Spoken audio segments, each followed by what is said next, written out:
I'm Graeme Park, and in this session, I'll be talking to marketing and PR specialist and publicist Sofia Cann in front of an online audience of students from Glyndwr University. Hello, Sofia. Thank you for joining us. Hi, thanks for inviting me. I'm really excited about this. Now, bit of background, you run Cann Communications, you work for the Square Chapel Arts Centre in Halifax, you do loads of different things, including working with a lot of our previous guests, and thank you for helping me to arrange that. But first of all, can you tell us how you got into the arts sector? Is this something that you always wanted to do? It was completely by accident, if I'm honest. I loved theatre when I was at school, and I did drama for GCSE and things like that. So I loved it to that extent, probably your average person. I didn't want to be an actor or anything like that. I actually wanted to be a police officer, and I went to, they had height restrictions at the time, so I was told, go and study criminology and come back. Hang on, height restrictions, how tall are you? Not tall enough to be a police officer, yeah? Well, okay. They've gone now. So that's Right. what I wanted to do. And I was told, there's no way you're getting in. Go and study criminology, get a degree under your belt. And by then we'll have lifted these restrictions and you can come back. So that was my plan. And off I went to Teesside University, loved it. Loved the course, but I needed some money to get by, like all students do. So I started to get some few hours here and there, doing nightclub promotions and promoting DJs, and then somebody had said, why don't you come and help us with our marketing and PR? And I've got to be honest, I'd heard the words before, and like many people, didn't have a clue what it was. And I was told it was what I was doing, so I went and did that, and I absolutely loved it. I got a huge buzz for it. And I thought, well, I don't really want to do the nightclub scene forever. So what do I like? And I thought I'd seen a job opportunity back in my hometown of Bradford for a PR assistant, marketing and PR assistant at the National Media Museum. And that's where it all started. But I mean, you say you didn't want to do the nightclub thing, but what did you that's how I first met you. You got me up to DJ at Teesside University. You must have learned quite a bit from putting on club nights in the Students' Union. Oh yeah, huge, because it's really fast paced. It really set me up those foundations for working in an arts organisation, doing marketing and PR, because you're spinning lots of plates, and that's what you do I know you spin on the decks, but I was spinning lots of plates in terms of budgets and, doing the actual branding, making sure the messages were what we wanted, finding the audience behaviour, and putting it a little bit like actors, I suppose, where you've got to know your audience and who you're playing to. Let's not go into nightclub audience behaviour, because that could become an X-rated episode.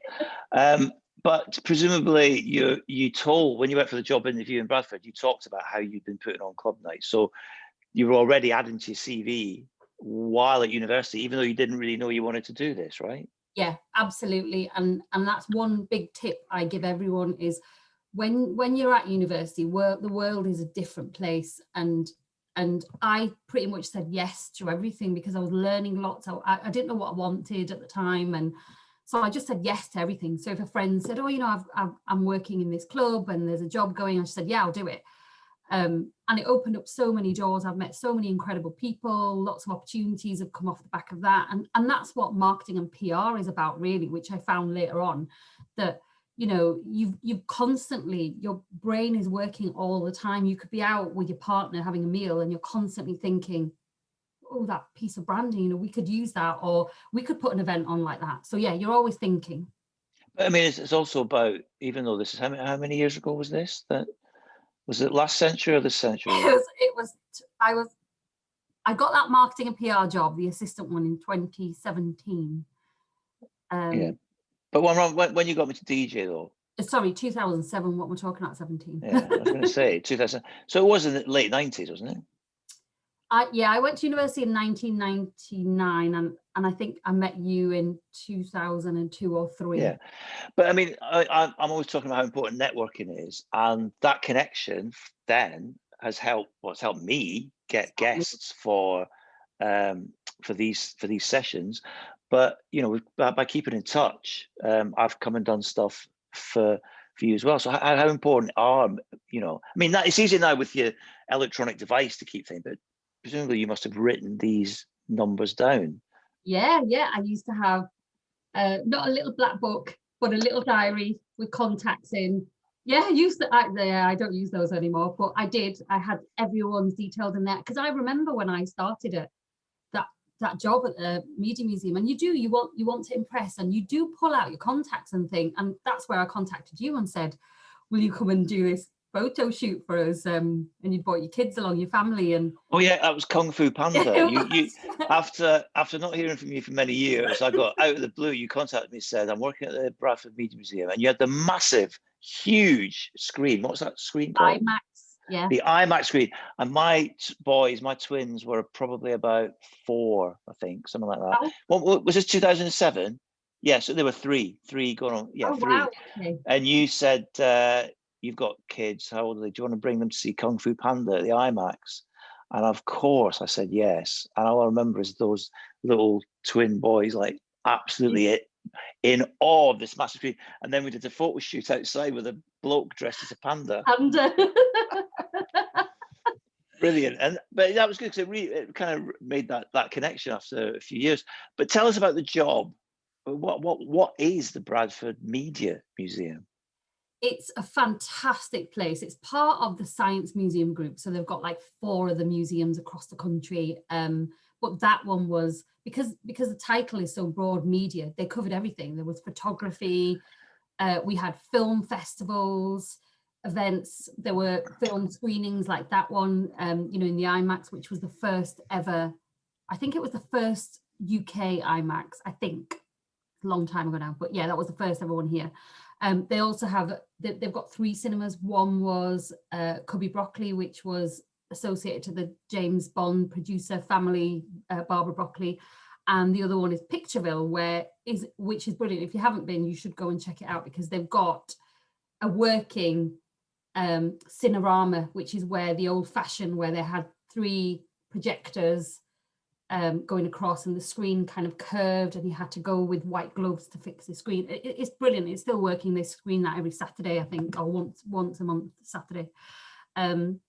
So yeah, there was loads. I learned so much. I bought lots of my knowledge and skills that I didn't realize I had, like you said, from the jobs I had throughout university and the contacts that I'd made, all the networking, and kind of merged the two. And it worked brilliantly. I learned so much. I was there about 5.5, 6 years. Worked on marketing and PR for huge film festivals. There was the Bradford International Film Festival that had James Bond film screening there, and the cast and crew. We had Stephen Graham with the films that he was in, Away Days. It was so many people to meet and liaise with and things. So yeah, it was good fun.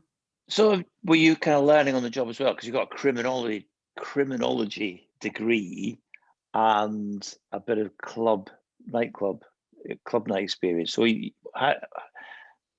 how did you learn? So like you said, I did bring you do have a lot of skills that you don't realize, you realize later as you get transferable skills. Yeah, loads of them. So like my degree, I had to be super organized, meeting deadlines. That's a huge part of marketing and PR. And I like that. I work well with deadlines and I'm very organized. So there was all of that, but also how you worked with, because you are working with lots of different people and partners and organizations and agencies, and you've got to find a way to build relationships. So I'd realized I was doing that, and I was all right at that. I quite enjoyed it. So I was quickly put to the front of that team in the sense of, can you just look after, these guests that have come in? And some days that's what I was doing, and that is part of public relations and looking after the guests and making sure they're having a good time, because you give them a great experience, they'll remember you and they'll come back and they'll contact you with opportunities. You will contact them again in the future, and they are more likely to say, yeah, I'll come and help you because I had a great time last time. So that's what I felt I was learning, as well as the traditional marketing and managing budgets and managing campaigns and looking for ideas to pitch to national media about come and cover our events and festivals. And 2007, so social media was a thing, but it was quite different to how it is now. Did you have to learn how to utilize social media as you went along, Yeah. or? So that was really scary, because the way I got into social media, and I do tell everyone this who I know that's scared of social media, I was petrified of it, because it was this thing where at university people had jumped on Facebook, and I remember thinking, I don't want to get on Facebook, it doesn't sound great. And then for one reason or another, I created a personal account, Twitter, and I never really used the Twitter one, and then Facebook, and I had connections on there. So that was great. But we had a digital team at the Media Museum, and they made them redundant because of all the cuts and things like that. So they decided that it'll be integrated into the traditional marketing and PR team, which is what I sat in. And I was called into a meeting one day just to be told that, well, we've had a look at everyone's social media channels and personal ones, and you seem the most active on there, so we're going to give you, and I remember saying, I'm going to leave, I don't want to do this, that was my first thought. I remember getting really upset about it, saying I can't do it, I don't want to do it, anxiety, everything. And then I didn't have a choice, so I threw myself into it, and I loved it. It was the best thing they ever did for me. Well, you're, and things, you're very good at it, because you're very good at retweeting things, and you're also very good, because I as a patron of Square Chapel, where you work, and some other places that you're involved in, you're very good at if I post something, you suddenly, about an hour later, you've created a brand new post about it. It's very good. So I mean, you must have lots of skills that you've learned on the job that you can pass on to people. What are your main social media tips? The reason I get that information on there, and you think, oh, Soph's retweet me, you're on one of my Twitter lists.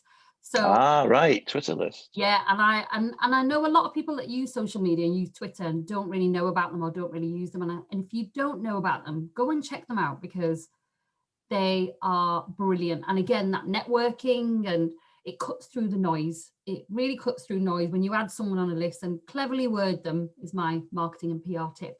You know, you can even put things like people I'd love to work with, or you know, you just put a really nice comment about something, and then you add them, like really cool DJs, I don't know, and then you add them to the list, and they look and they get a notification and go, oh, have a look at your profile then, and tend to really follow you back, and you can start a conversation.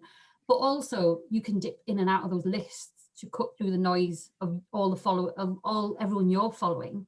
So you can actually see people that you want to interact with, or like you're a patron and there's a few other ones. I want to keep an eye on what you guys are doing, because it's a two-way street. It's that relationship where we help you, you help us, and that's a really good, easy, free way of doing it.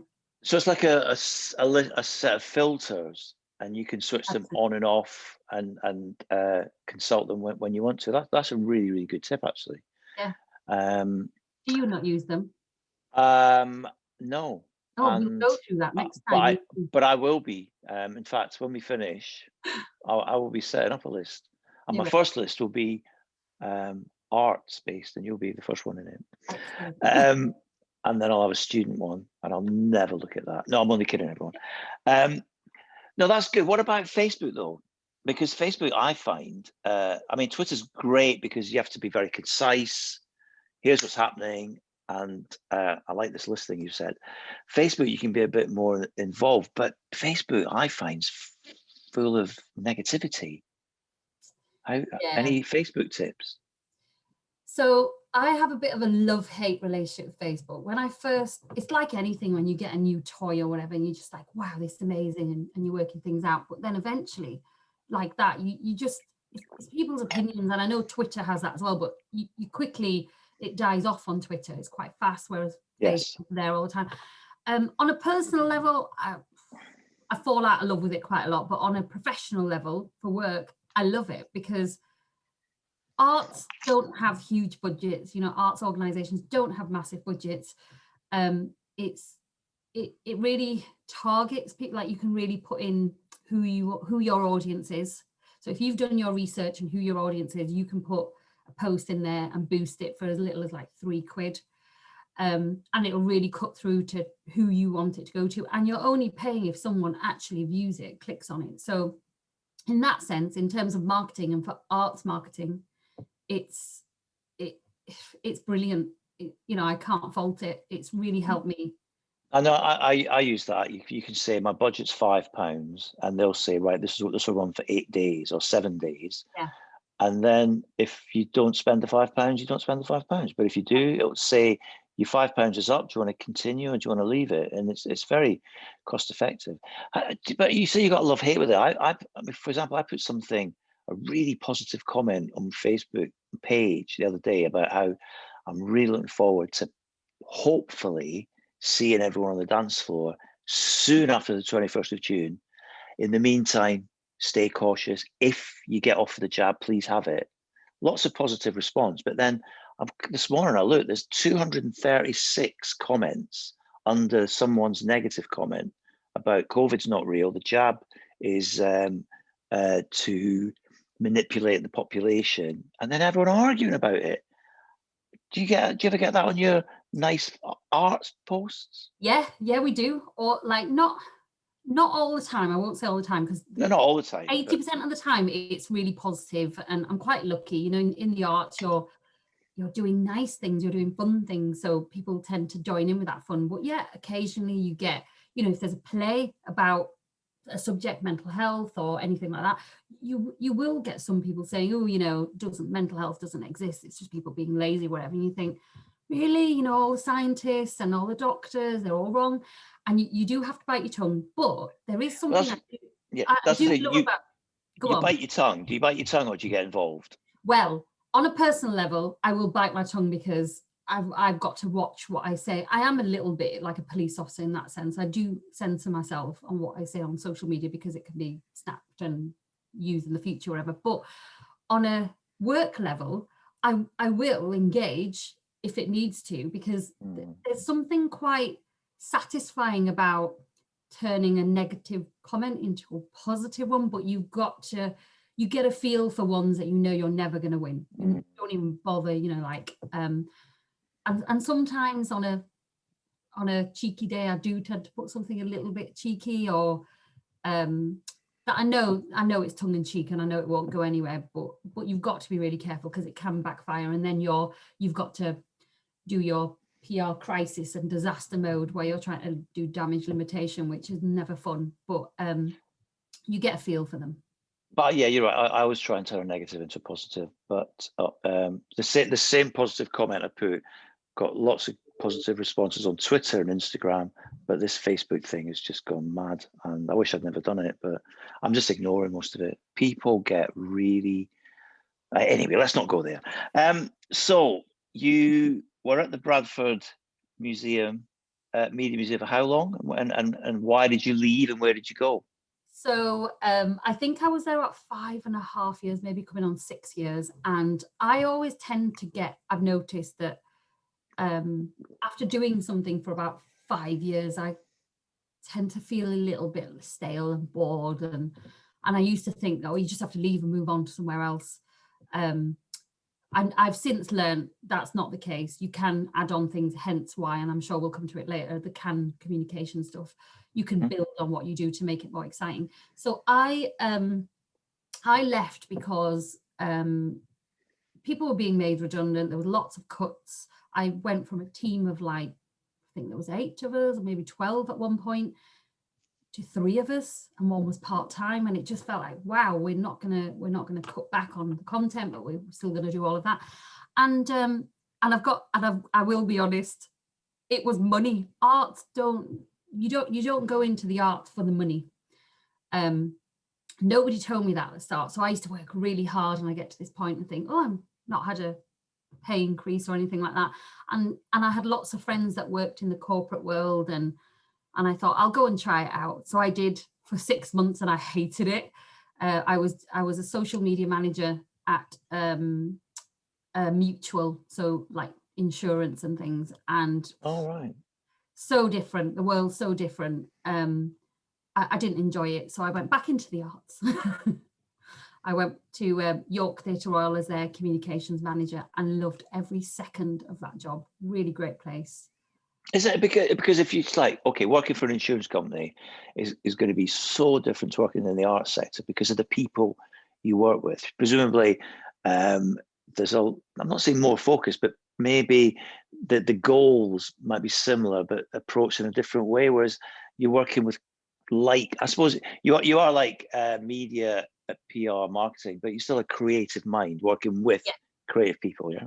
Yeah, spot on. That's exactly. So when I went into that, I was thinking money, yes, I'm what was it, late 20s, and I want my own car, and I want things like that. So that's where I went off to do that. The staff that I worked with, the managers were great, really enjoyed their company, and you'd have such great banter with them, and when you go to parties and things like that. But the actual work, like you said, it was the creative side. So I was still doing marketing, PR, and social media, and that was great, using all my skills. But I don't know what it's like in other sectors, but with the insurance side, everything, like one tweet that you put out had to be approved, and it was just like, this is so slow, and I was so used to working really fast. And but what are you tweeting about? Insurance? Just how do you? Was your job to make it exciting? That's what I thought it was going to be. Right. But when I got in there, it was very matter of fact, and there's so much regulation, and I totally understand why they do it. I get why it has to be approved and it has to go through the team that manage that. But you just didn't get, you just didn't get anywhere. It wasn't fun. I felt like my days dragged, although I was doing my social media and I was getting paid a nice whack. It just didn't cut it for me. It just didn't satisfy me. So I quickly realized that the arts is where I wanted to stay. For so I mean, that must have taken courage for you to say, right, I've got a good paying job, but I hate it, I'm going to go back. And presumably, did you have to take a wage cut to go to York? I did, yeah.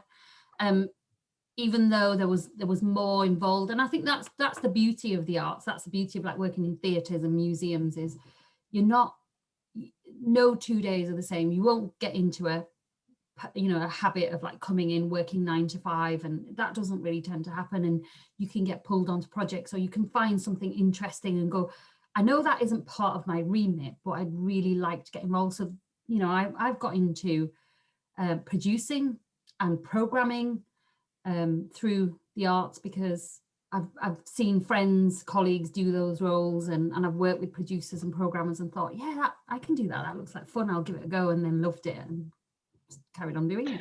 But presumably that comes from working in a quite close-knit circle and a close-knit team. Presumably at the insurance job, you were on a floor with hundreds of people. Yeah. So how long were you at York? And you say you got into producing. Did you do any of that there? So no. So York Theatre Roll was my first ever theatre role. Now, although I love theatre and I went to see shows all the time, I've never worked in theatre. So it's the same in the sense that your marketing and PR skills and your social media skills are there, but it was a different beast in the sense that you're working with lots of people, because you've got the cast, you've got the crew. There were just so many. So whereas in the past I'd work one-on-one and then the media or few agencies or whatever, but never to this level. You could be working with a cast of like 30, but it was amazing. Like, it really taught me how to look for PR angles, because again, budgets are tight. You really got to think about how can I get the best results with very little budget. Well, for me it was the PR side of things, because I worked on a great theatre show that was touring, and it started at York Theatre Royal, and we were co-producing it. So it meant that I had to take the lead for the marketing and PR for our venue, but also for the rest of the tour as well. Something I've never done before. It was brassed off, so really great play, really great story. We had a great cast. John McArdle was the lead in it, and there was the female lead. We were sat in the green room. One thing I've learned about actors is everyone says they have egos and things like that. Some might, but when you're chatting to them from a marketing and PR perspective and asking them, tell me about like your background and things like that, they're quite modest, and they only tell you like the surface things. So we were sat in the green room, we were just having lunch, and the actress was, you know, she had a really beautiful name, Clara. And I'd said, where did that name come from? And she said, oh, you know, originally my parents were from the Northeast and they named me after a little mining town. And it was like, you know, light bulb moment. It was like, what? That's a great PR angle. So pitched it and managed to get TV coverage off the back of that. They came and interviewed her. You know, she played the instrument she was playing in the production, and then they interviewed her about her background and her name and the mining town. How do her parents feel about this play that she's in? And it just took off. And that was from a conversation that was off the record in the green room. That was just, you know, natural conversations. Yeah, I mean, that's you doing that networking thing again, really, isn't it? And I've got a question actually. Rachel has got a question for you. That's a kind of theatre-based question. So that seems like a good time to bring it in. So Rachel, if you want to, here she is. Here's Rachel. Rachel, meet Sophia. Hi, Sophia. Thank you. So I just wanted to ask you a question about some of the roles that you've done. I see a lot of them advertising, for example, like programmer, that I've been interested in. I was just wondering if you could go into just expand a little bit on what the roles entail, because I see the jobs advertised and you're kind of like, yeah, I kind of know, but I don't really know what the job is exactly. And the brass stuff, my best friend was in that tour. She loved it. So friend Darren Santam Davis. She knew Clara. She was in there. She was one of the. Oh, right. Oh, wow. Yeah. When you said it, I was like, what? Yeah, brilliant production. Good one to work on. So you're right. I found that in the arts where there's job titles and you think, and there's top line information. You think I could do that. But what's it about? So programming, from my perspective, is different for different venues, but the underlying thing is still there. You're the person that would be using your network. So they ideally would like you to come with a network of some sort, even if there's a few in there, and show examples of what you've done. And it's things like you need to be looking at things that are going to make the organization a profit, if that's the way that they're looking at it, or the artistic value. So you need to get those across. You need to show that you can manage relationships, because you would be working with, I'm trying to give an example. So if you booked Arthur Smith, the comedian, you need to show that you have a relationship with him or his publicist or his producer, agent, promoters, because they know that you can pick up the phone and go, we've got a slot, or we'd love to have you in our autumn season on this date. What's your diary like? So that's the other thing. You need to be very organized, be able to manage diaries, work with a team, because from off the top of my head, I can't think of a venue that does it with just one programmer. There's usually a team of programmers. And also if you specialize in any area. So for example, at Square Chapel, we've got a chap called Dave Garrett, who is film through and through, and he knows it inside out. He's connected to the distributors. We know if we wanted a film festival put on, he can just do it, and he does it single-handedly, and that's a real good quality. But you need to be able to show that you can work as part of a team, because that's how you would slot in that program. Another tip I would say, if you don't have any programming experience and you want to get into that, is connect with them. So like we were talking about the Twitter lists, find programmers online and add them to a list, and connect with them. Ask them if you can have a conversation and what is your role about. But in terms of what I do, I loosely program. I'm not an official programmer, just because there would have been too much to my core role then. But I do use my network. So like, for example, I have contacted you, Graeme, and asked to come on board and let's do something. And we've done something brilliant that we did, especially for Square Chapel, which was, we screened a film, 24-hour party people. We had a Q&A with Graeme about that film and Hacienda. Yeah, Hacienda, the music scene. Yeah. And then you played a gig. So that was a great night. Yeah, that was fantastic. So, you know, it sold out, lots of buzz about it. And then we had you booked in again before the pandemic hit. So I know that was a big weekend. Me and Chris Hawkins from Six Music doing stuff. But again, that was, you just had the idea and you came to us. So just to follow on from Rachel's question, so even though you are specialised in marketing, PR, the people you work with are open to you coming up with ideas, and they can often say, well, you get the ball rolling. Yes. Yeah, so we've been quite lucky. In other venues I've worked at, there is a dedicated programming team and dedicated producing team, which you know, works brilliantly. I've seen that work. At Square Chapel, we're a very small team, and even smaller now since you know, lockdown and things like that. So we all chip in, and that did work brilliantly, because you did get I mean, if anyone wants to have a look, there are still some brochures online to have a look at, or if you get in touch with me afterwards, I can show you. There was just so much in there, like that event that we did with you. You know, that wasn't something we'd seen on the circuit and thought, we want that. Sometimes that's how we would program. We'd see comedians on the circuit, or you know, things that are already built and ready to go, and they've rolled them out. And then the fun is really when we've put something together, and our directors and the senior management team were really up for it, because it was new, and it was something that was either unique and exclusive for Square Chapel, or we knew that we could have it here first and then we could tour it.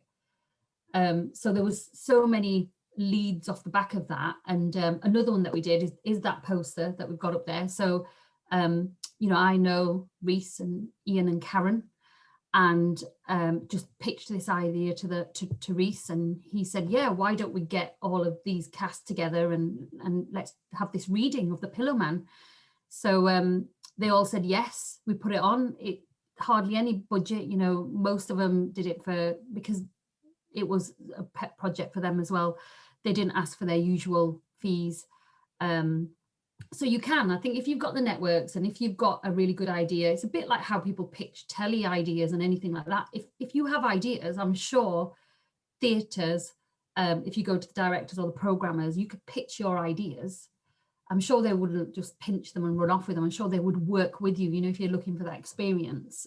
So directors and programmers are the people to look for, and then approach them with ideas. It's that simple. Yeah, I would say I use the directors and the programmers because I've already got those relationships. But if you're coming into it new, definitely look for the producers and the programmers, because they are the people that put that content together. So when you see a brochure or a website for a theatre, an art centre, cinema, it's the programmers that are putting it together, and the producers that do all the in-between bit, the running and making sure everything comes together nicely on the day.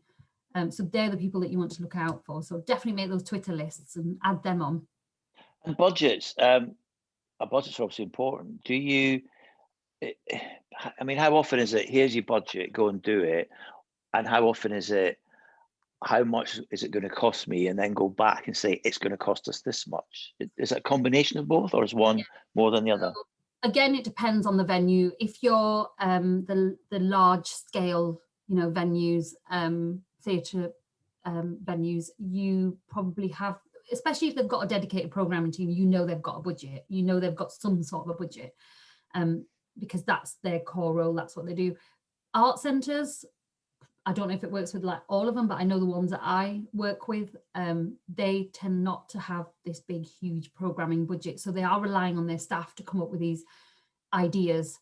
There will be some budget for your circuit touring shows. So your comedians and things like that are already touring, we know roughly what they're going to cost. You can negotiate. Some agents and promoters will be happy to negotiate. Some of them won't. So you know that is the budget. So you need to work out, how can I make this work? How, and you do look to things, you will talk to your marketing and sales team about what can we make on the bar, you know, and things like that.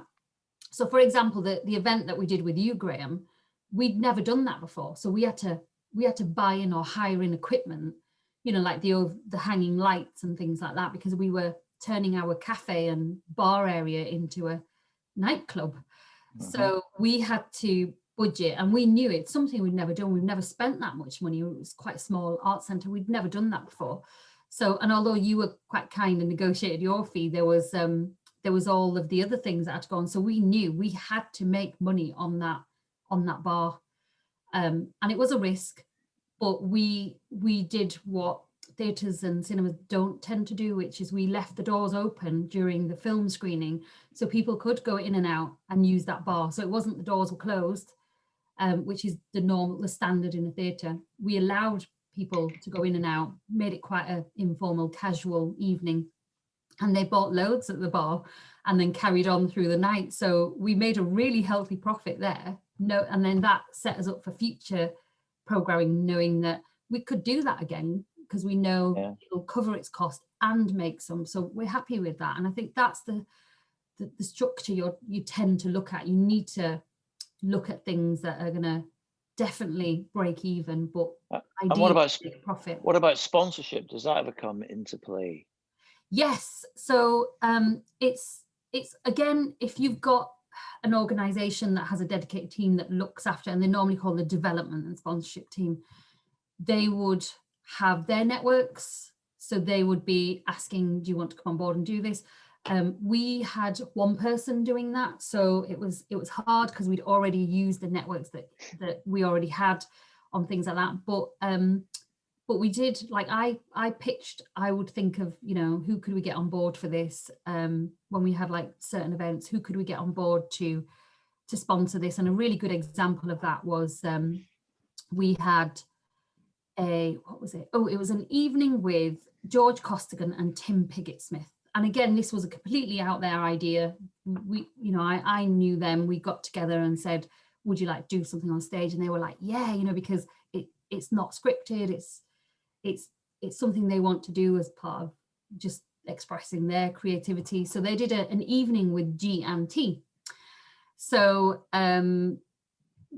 their initials, and it was just an evening of their favorite plays, prose, readings, everything they liked. So I pitched it to a gin company who loved it and came on board, and they sponsored it. So they paid for the evening to happen. And then the brilliant part was they also got tasters of their gin on the night for all of the audience to have. And they were great. They just wanted the promotion, they wanted their branding everywhere, which was absolutely fine. And they wanted some pop-up banners in the venue, which was fine. They wanted everyone to have a taste of the gin, brilliant. And they wanted a photo of George and Tim holding the bottles of gin. And then they got the gin to take home as well. So everybody had got something out of it. Everybody really enjoyed it. Do you ever get sponsors approaching you? And then what do you do if it's a sponsor that doesn't, whose values don't line up with the say Square Chapel or anyone else? Yeah, so we have had that. We have had I won't name them, but we have had sponsors, not in my role at Square Chapel, but other ones where they've got in touch and said, quite demanding as well, what they wanted, and you've got to make that decision. It depends on your company's ethos, and but there was one that got quite a not bad reputation, because they were obviously doing well and they were successful and they were a big brand, but they sided with stuff that wasn't very arty. So it was a real shock that they wanted to get on board. So it was more. Okay, don't mention the company. What area did this company were they in? Was it retail? Was it manufacturing? It was a huge communication brand. So okay. Media. So okay. But some of the stuff that they did and the people that they had at the forefront of their campaigns did not match the so you had to say no, basically. Yeah, and it is one of those where it depends on who your director is and who how they feel, and or your director of development or whatever. Do we want the money? We always want the money, but is it worth bringing our brand in line with theirs and getting some of the stick that you get online, because people are quick to, like, online, Yeah, I think that's admirable. I think that's something that's probably always been the case in the arts sector, and I can see the corporate world beginning to kind of lean more towards that way. Rachel, have you got any more questions to follow? Anything to follow up on that? No, I don't think so. Thank you. And more about, there was just about, you know, the sponsorship and things like that. Is this something that, would companies be interested, do you think, in sort of sponsoring smaller companies looking to sort of go into theatres and perform and just need that sort of initial, just bit of backing and funding, I suppose?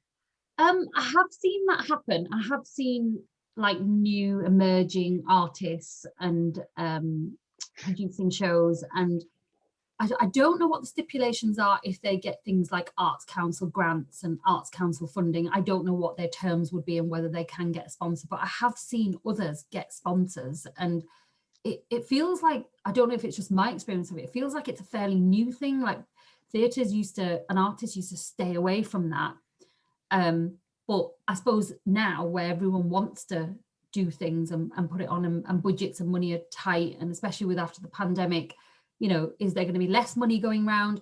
Maybe this is a way of doing that. And I think if you've got the networks, like it, you know, there was a bit of a question mark originally when I said I'm approaching this gin company to just sponsor this one event, one off, one night. And there was a little bit, oh, you know, do we want that? Do we want to be promoting that gin? We already stock this gin. And it was like, well, we can have both, or we haven't said that we'd stock it, that sort of thing. So you've got to make sure that when you come up with the terms and the agreement that you can deliver them. I think that's the important part, because if you can't, you're going to get into hot water. You don't want to get into legal and court proceedings and things like that and get all stressed out. So make sure that when you agree to a sponsorship deal that you can actually deliver it.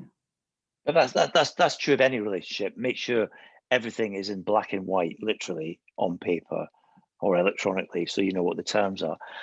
Thanks, Rachel. On the subject of funding, Kenneth, I'm going to come to you in a second. But before we come to Kenneth, on the subject of funding, have you had much experience applying for grants or being involved in grant applications? I only ask because since the pandemic and since 90% of my income going, I've actually applied for grants through the Arts Council of England, and it's been like proper jumping through hoops. But grants are available to companies, but all the way down to individuals. Have you got any experience of that? And if so, can you pass on any tips? So my experience of it, I always hear it, because when you do work in the arts, you always hear Arts Council funding, grants, and being in the marketing and comms team, weirdly, we're normally the last to know, but they've normally got the funding and the grants and the deals, and then they come to us. And that's why I always said about make sure you can deliver it, because it normally comes to us. And I'm sure this is how a lot of comms people in the arts feel, because I've had these conversations in the past. It comes to us and you look at it and you go, oh, that's great that we've got that sponsorship or that grant and funding. I'll announce it in a press release. And then you look at it and you go, oh, what you're asking marketing and PR to deliver all this? And no one had that conversation with you. So I've been involved in that sense. And the only I've never applied for anything like that. I know of artists that have done and been successful. I know of producers that have done and again been successful, and obviously organisations, because the ones I've worked with, most of them are Arts Council funded. So I know people that have had a good track record. My involvement is usually the delivery side of it in terms of or the reporting side, where there's, you know, every year you've got to report on what you said you would do. What did you do? Did you meet those? And if not, why? I'm learning that as I go along, actually. I can put you in touch with people if you're after anyone, Graeme. Well, if I'm not successful, then I'll take you up on that, but I'll have to wait a few weeks. But presumably, have you ever thought, why didn't you come to me before the application went in? Because it would make my job easier at the end. Yes, every single job I have had, it's one of the first things I talk about. When I start a job, I always ask the team that I'm managing, you know, we'll meet as a team, and then individually, how would you like to be managed? And my second thing is I always say to the development team, I love that we get funding and grants and things like that, because we wouldn't have jobs otherwise, you know, like we wouldn't be able to put this work on. But shall we have a chat, you know, when you're applying at the application stage? Because I don't want to hinder this. I want to make it a real success. So if we're saying that we can deliver things, I'll be realistic and tell you what we can deliver and how we can improve on that. And let's make it really. But I don't know why. I don't know if it's the deadlines and how people work. And it's quite, when I see people applying for them, they vanish for like 2 weeks because you've got to really get your head down, and it's like an exam or a dissertation, and then they're done and off they go, and then they come back and they look really relieved, and you go, how are you getting on with that? I've just submitted it, and you're like, no. Yeah. So yeah, I know. Still to nail that one. Right, so Kenneth has got a question. It's before we move on to the rest of your career. Kenneth has got a question. Are you there, Kenneth? This is a marketing question. Yeah. Here's Kenneth. I was wondering, having worked with both companies and singular people, what's the difference when you're marketing for one or the other, and is one more inherently difficult to do than the other? Okay, so what you're asking, is it easier? What's the difference between marketing a company or for a company and marketing for an individual? Yeah. Good question. I love both, and there's pros and cons for both as well. So when you're my experience in the organizations, it's brilliant being part of a team, because you can come up with ideas, and we have this I have this, no idea is a stupid idea, because you don't want to censor yourself before you started. So it's great when you're chatting in that team and you're coming up with the ideas, because sometimes they're absolutely bonkers, but you pull them off and you think, I can't believe I did that. And there's a real nice buzz in that team and you become closer. So I like that. And you share the workload, which is great.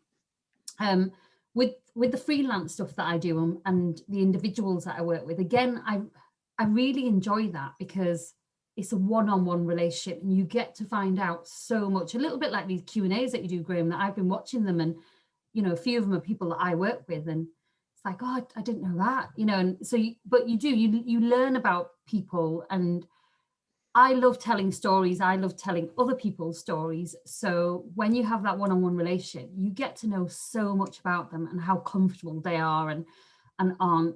But the negative side of that is when you do get into and again, I'm not going to name names, but when you do get into a working relationship with someone really horrible, you have to, on your own, find your boundaries again, find a way of, how do you get out of that? And one thing that I really learned after one really difficult client that I had, it was horrendous. It would have gone off into legals and things like that if I hadn't have pulled away, was I now put an exit strategy in place, which is something I never even thought about. Right. Why was this particular relationship horrible? What was it specifically? I mean, obviously you're not going to mention names. No, not going to mention names. But he, it started off brilliant, because it's sort of that honeymoon period. You're getting to know them. They're telling you all about all their amazing achievements, and you're like, wow, this is great. I can write about this. I can put press releases out. And yes, and it just became all consuming. Where maybe we didn't have the boundaries in the start, or maybe we just lost them along the way, where they would call you at 2 o'clock in the morning and you're like, whoa, what's this about? Or if they were having a bad day, they would leave you abusive voice messages, things that you should never have to put up with. Older actor or younger actor? Yeah, older. Yeah, they're the worst. We'll middle-aged men, they're the worst. So, and it was the first time I'd experienced it. So I didn't know what to do. It was something that I'd never, you think, it's all lovely and everyone's one big family and everyone's great. I've never come across this before, never. And then only with a few conversations with trusted people, they said, oh, he's got form for this. And I thought, okay, this is something I need to think about. And you learn something from everything. You should be learning something from everything you do. And for me, for that one was a big learning curve. And it was like, I need to set boundaries and I need to put an agreement in at the start. This is what you can expect from me. This is what I expect from you. If that's not what you want, it's not going to work. And if things go wrong, if you bring my reputation into dispute or anything like that, we part company and this is what we do. You know, you get all your files and things like that, but we walk away from each other and just put in that exit strategy, which is something I never thought I'd do, but I'm glad I have now. I haven't had No, that is good advice. Did you approach this person, or did they approach you in the first instance? It was a really bizarre way, actually, because this was probably one of my first, it was my first or second ever freelance client. So I was new to the freelance world. Well, tell us, how did that come about? How did you leave York, or did you start this at York? No, I did it alongside the York, because when I was at the Media Museum, I did stay in touch with lots of film directors and actors, and a couple of them, you know, said, oh, you know, do you do freelance? Are you a freelance publicist? And I was like, no, didn't even know what that was. And they said, well, if you ever are, I'd love if you could represent me. And it was something I never really thought about. I thought, I'm happy with my job.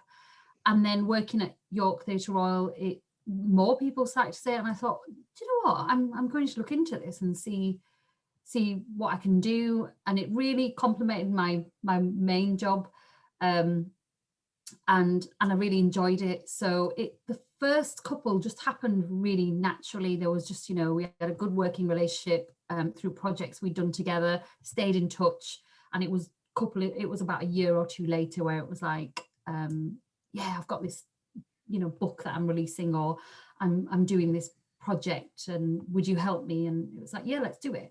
And I don't regret any of it, because it's added so many more skills, like the producing side.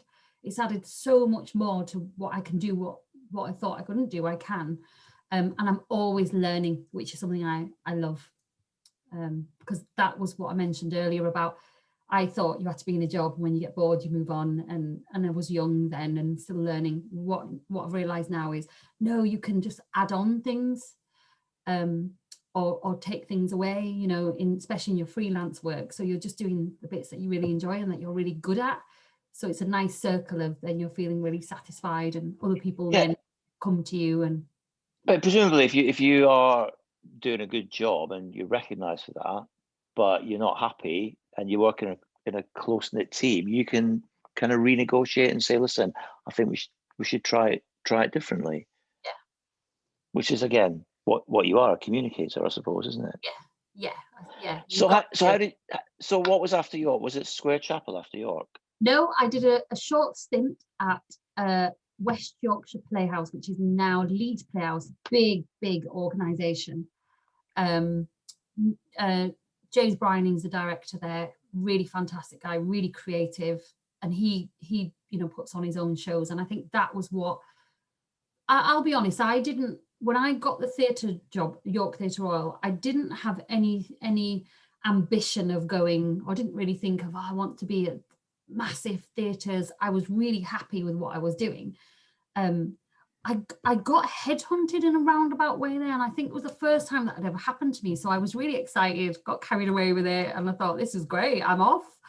And I was really torn, because York Theatre Royal, and you'll find it in a lot of theatres, was such a great team. Everybody that I'd met in there, real passion, and you know, it was the first time I realised, yes, you work in the arts not because of the money, but it's because of what you're doing and the projects and the people that you meet. And I loved that. And it was heart-wrenching, because I was like, I wasn't ready to leave, but I did it anyway.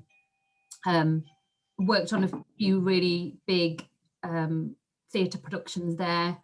It was coming up to Christmas time. Christmas really busy in theatres, and I can't remember the name of the production, but it had Darren Day as a lead, and that was great fun. And again, learned lots. But what I realised was I really missed being, because that was bigger, it had its departments, like I mentioned earlier, it had a dedicated programming team, it had a dedicated producing team. I was in the marketing and PR team, and that is where I sat, and that is what I did. So it was hard to really get involved in other things that I was really enjoying. So I got told about an opportunity that was coming up at Square Chapel Art Centre. I'd never heard of the art centre, but when I researched it, I knew it was it was a small venue and it was extending. They had this money to have a capital build. Their ambition was huge. And when I went for the interview, I remember coming away thinking, oh, I really want to be a part of that, because it was everything that I was learning, that I'd learned, and I wanted to be, you know, I wanted to get into producing, and I wanted to put on events as well as doing my marketing and PR. And it happened, and it's been brilliant.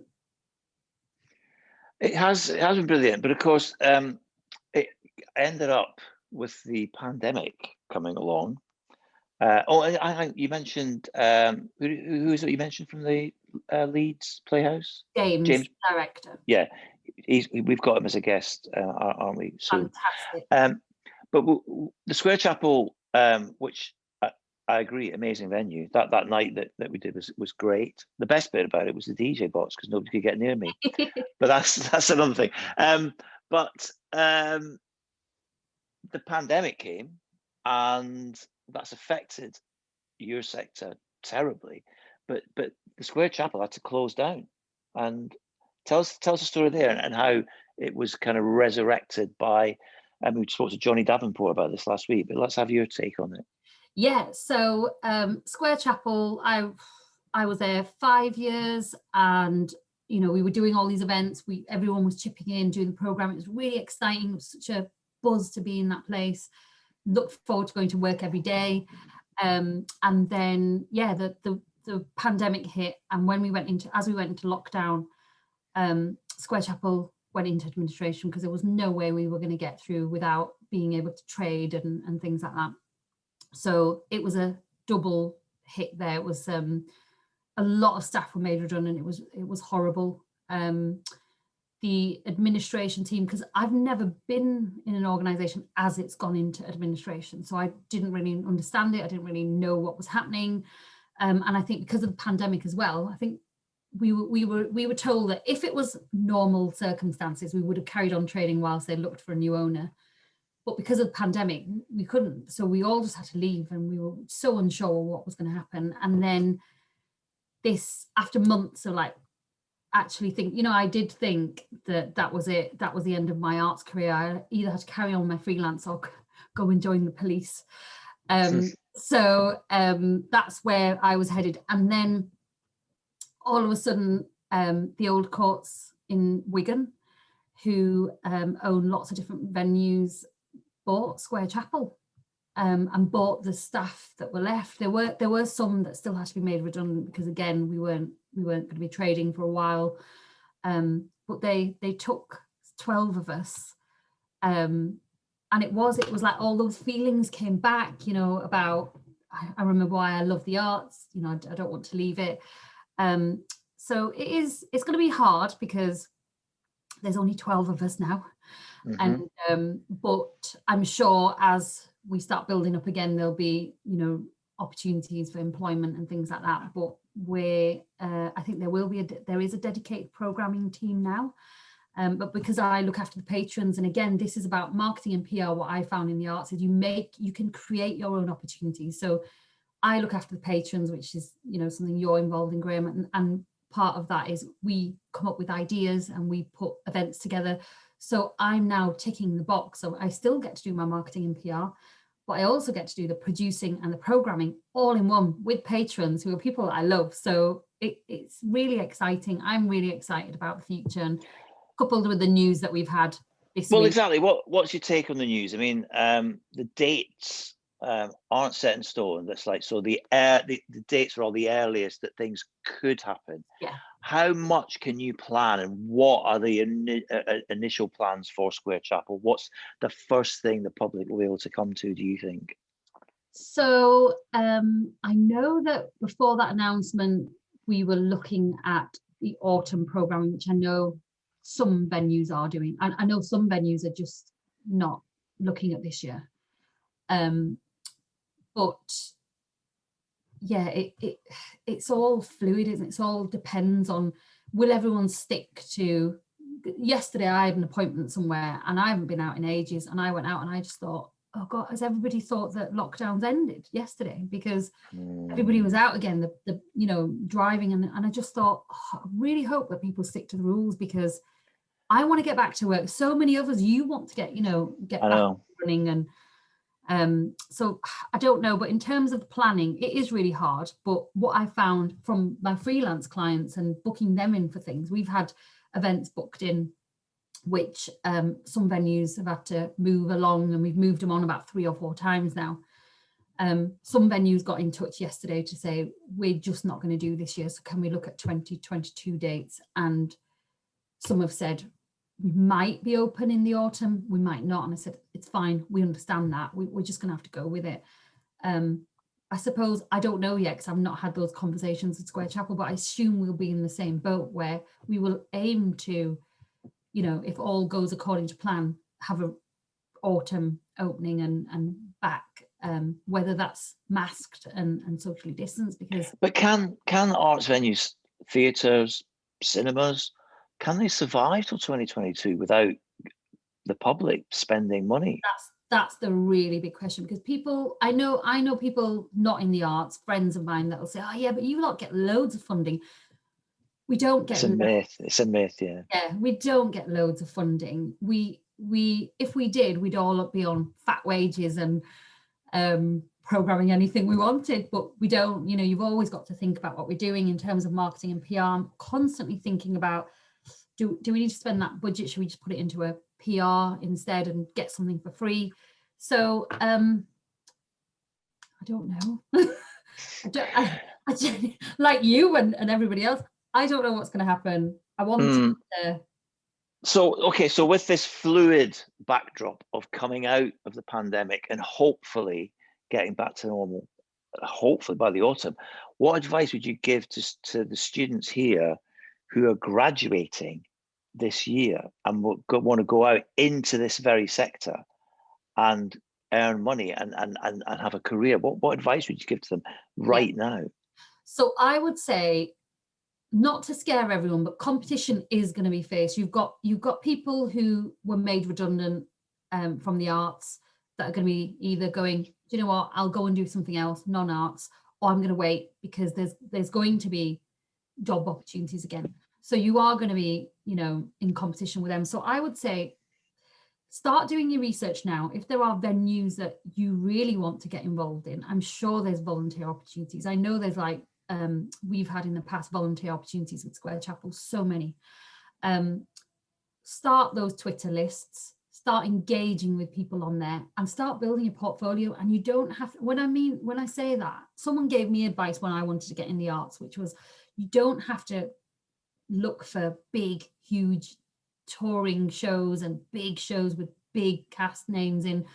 What I mean is, if you've got an idea, and I know venues are closed at the moment, because I would have said, if you've got an idea, put it together, cost it all up, make sure you've got a really solid proposal together, and pitch it to a producer or a programmer or somebody in those venues that can take it through to the right department for you.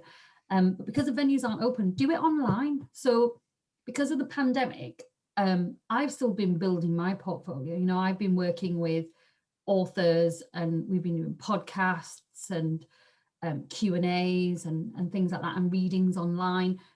Be creative. You're going into a creative sector, because you can always say, when the pandemic hit, I didn't just sit on my hands. I started my own podcast. That is creative. I spoke to, you know, and again, you don't have to speak to famous people or whatever. You can speak to marketing people or producers and about the sector that you want to get involved in, because you're building your network and you're showing that you are creative and you do things. You don't let things like this just stop you and go, I'm not going to do anything.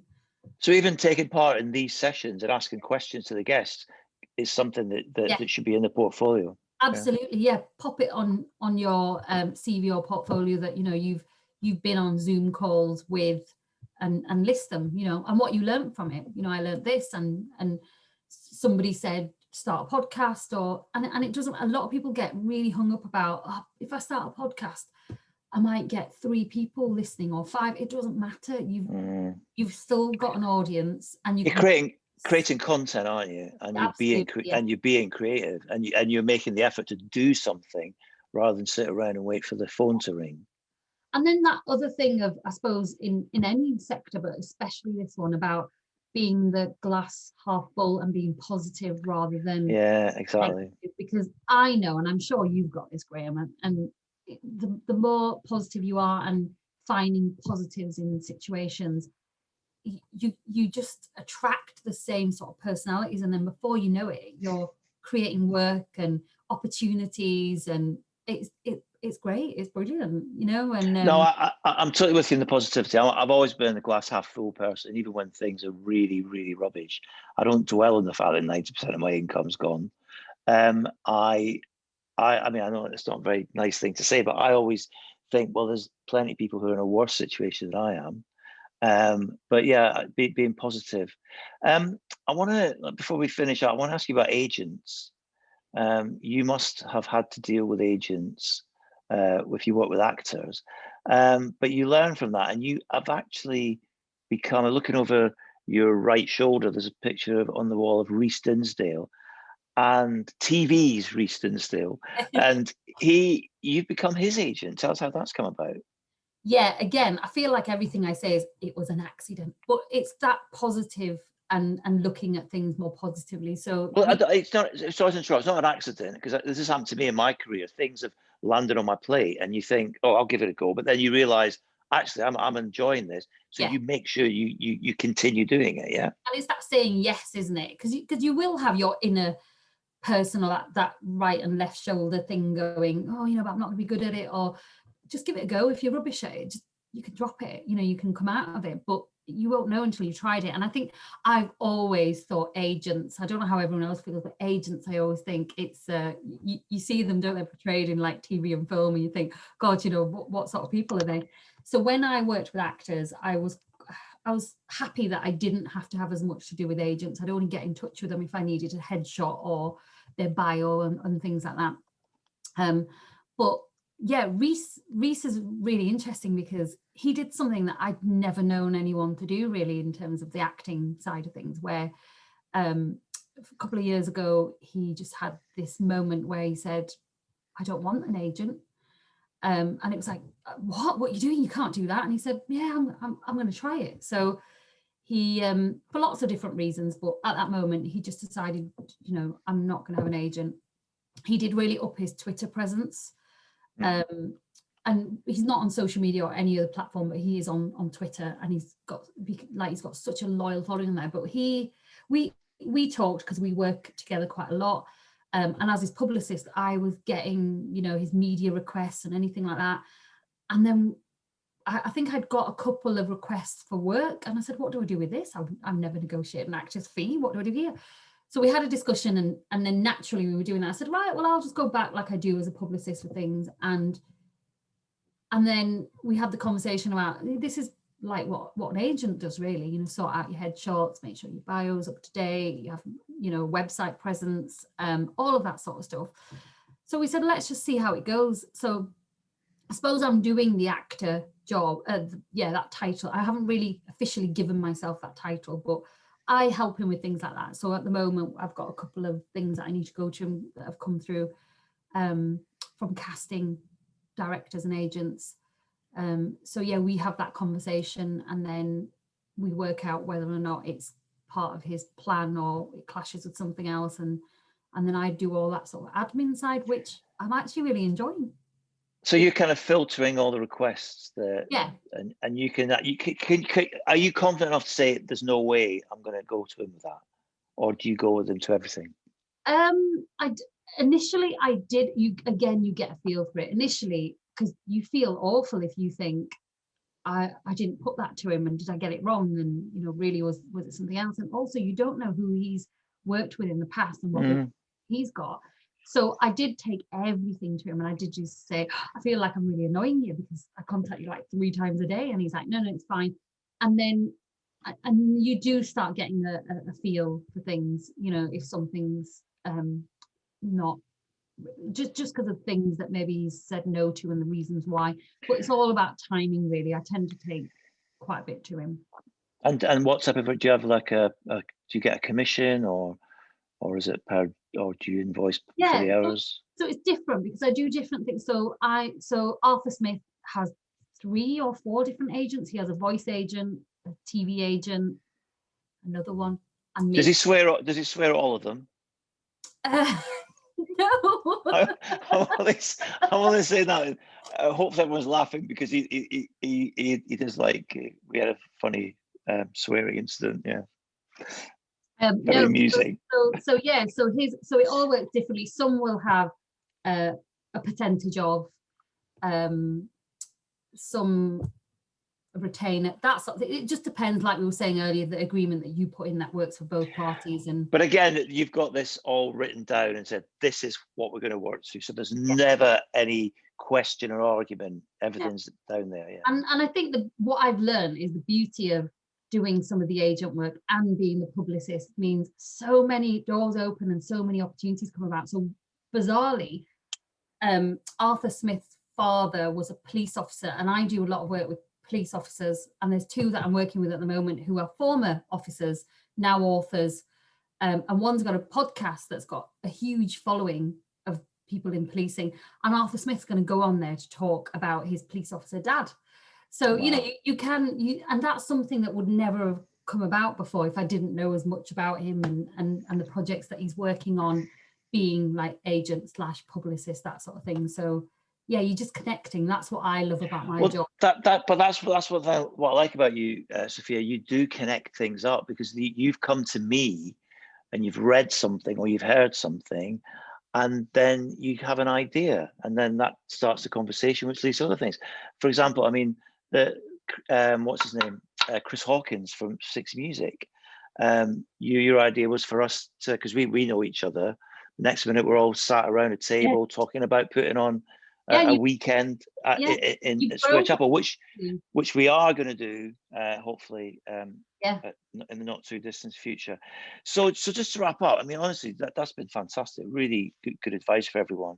The social media website presence, how important is that for everyone who's watching this now? I'd say really important because again, I feel like I've got shares in these Twitter lists, but I haven't.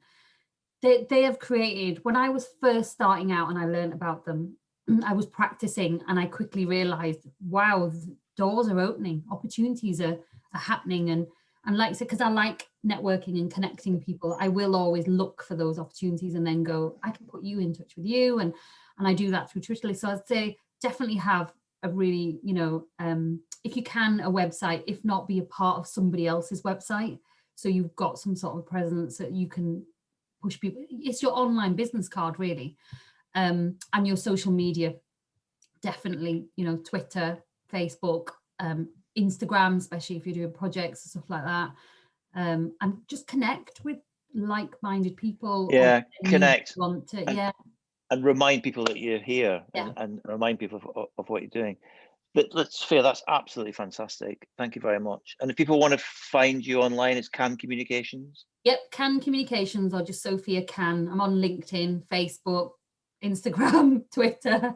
Just connect with me and drop me a line if you want to ask any more questions, or just get in touch. Brilliant. Sophia Cann, thank you very much. Thanks, guys.